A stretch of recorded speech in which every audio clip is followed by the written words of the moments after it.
Barry Kruger. I'm a director at Geo Group, regional director. Been part of Geo Group since its inception 35 years ago. Taken on various roles over the years. Started off as a driller, moved on to being logistics, all sorts of various jobs over the years. I've tried them all. And nowadays, regional director down at the coastal regions around South Africa. So the early days of Geo Group, some of my fondest memories were working in the Matakulu area. Dave and myself had one machine at the time. Dave was the operator, company CEO, logistics manager, everything. He brought me in to come help out, and slowly we grew it. But yeah, Dave, in those days we were working on a barge on the Matakulu River. Every morning the locals used to come to work, swim out to the barge with all their dogs. We never understood why all the dogs came with them until we worked out that the locals reckoned that the crocodiles would take the dogs before they took the people. And then all the dogs would go back to shore and we would drill for the day, and then they would come out and collect again in the afternoon. Yeah, so where we've come from that is, in those days, as you can hear, sort of health and safety was a little bit iffy. I used to go to work barefoot, a pair of shorts, sometimes had a shirt, sometimes not. Didn't know what a hard hat was. Gloves were not really something that we used very often. So yeah, we have grown. I'm Neil McIntosh. I am the new Business Development Director for the Geo Group. I've been working at the Geo Group for 20 years now, and in the 20 years I've been here, I had some amazing experiences. A lot of them happened in the time when Dave Rossiter was still around, and we were good friends. So Dave and myself used to travel frequently to our various projects. And one of the memories that springs to mind is when we were doing a job in Tanzania.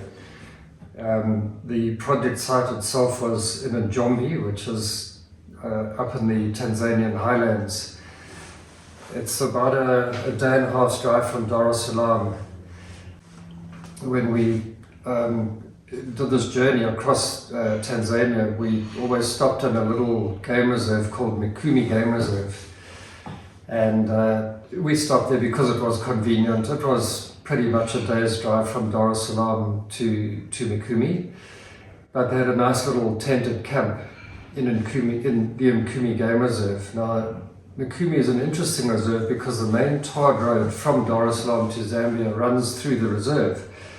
So you can be traveling along through rural Tanzania, and the next thing you know, you're in a game reserve and looking at hippos and the dams and potentially other wild animals on the side of the road. When we stopped at Mikumi at the lodge, the tented lodge, the one evening, we arrived there fairly late. Dave told me that he was going to his cottage to relax a bit and he would be joining me a little bit later.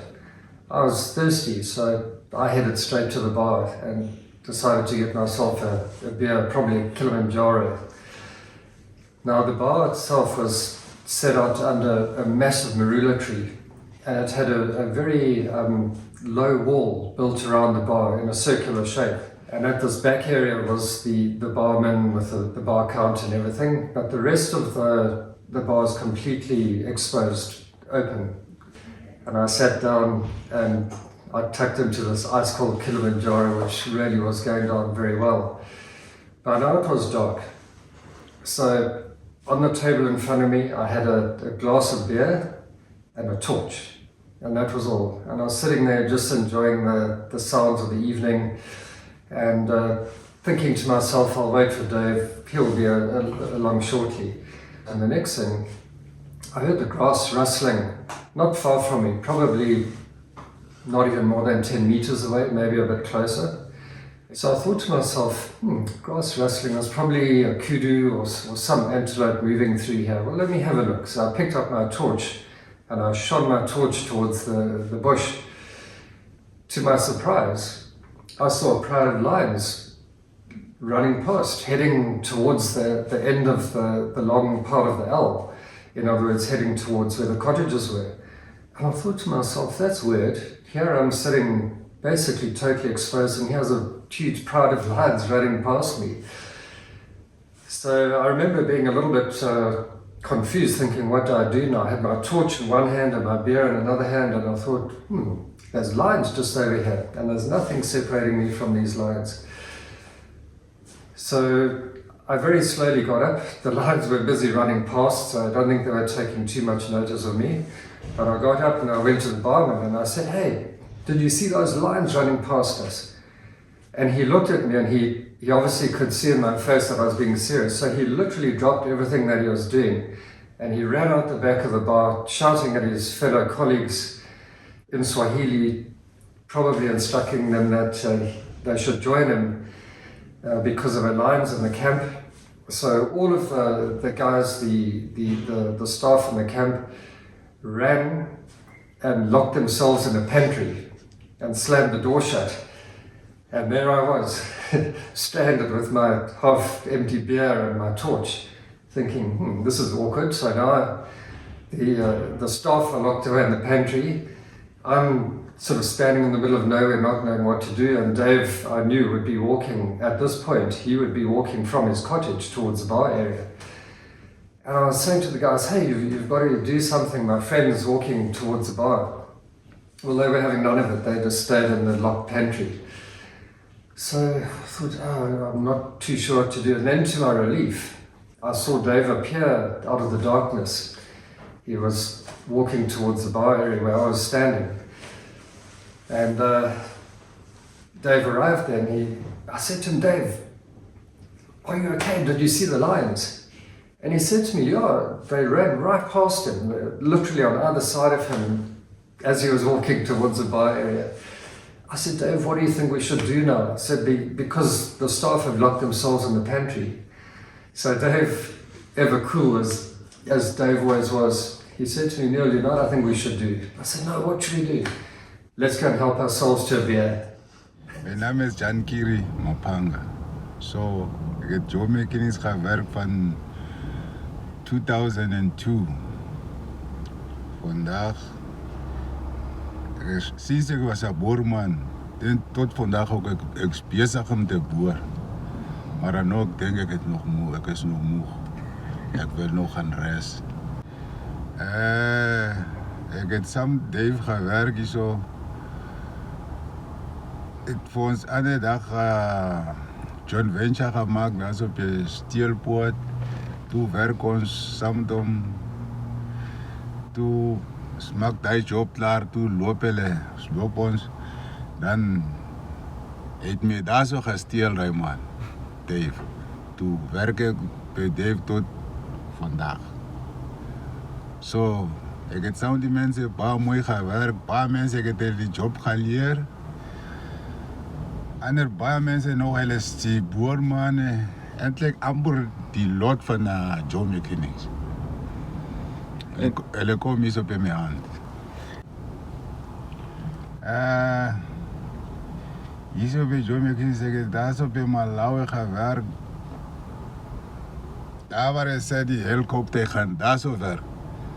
Ik heb daar afgegaan met die machine, tot bij die gat. Hij was echt een Kiwi. Hij was nog een boy. Mijn naam is Ephraim Konto. Ik heb 22 years. Ik werk hier bij Geomechanics. Ik ben een operator van drilling machines bij Geomechanics. Dat is gaan bij Angola. Want die machine gaat los daar bij Angola. Dat is die unit die patlei daar. Die machine, alles die goede zetten gaan los, die kitchen zetten gaan los. Toen hardlopen weg ons daar. Unit toen patlei. Samen die mensen van unit, let alles ons die goede gaan bom daar aan de kant. Toen komen hier zo. Toen is gaan bij Rwanda. Is komen bij Rwanda daar. Toen is komen bij Rwanda. Is het niet de flight laten hier zo bij de huis toe komen. Ja. Toe hulle vat daai flight hy lei die millennial alles hy lei die goede toe hulle het ons gaan lei met Cargo plane. ja die cargo plane toe hulle vat vir ons tot by South Africa. When Dave started Geomechanics, he started off with one rig. Like I said, he was the operator, CEO, logistics manager, everything. We then bought a second rig, and he employed Arden Kabai, who worked for us for probably about 25 years before he retired.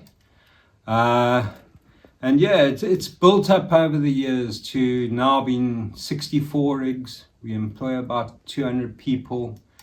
There's a new generation running the company. They're taking it to new levels. They're bringing in new technology, sonic technology, in which we're probably the leaders in South Africa now. CPT work. So yeah, very proud of the way the company has developed and how it is still developing at the moment.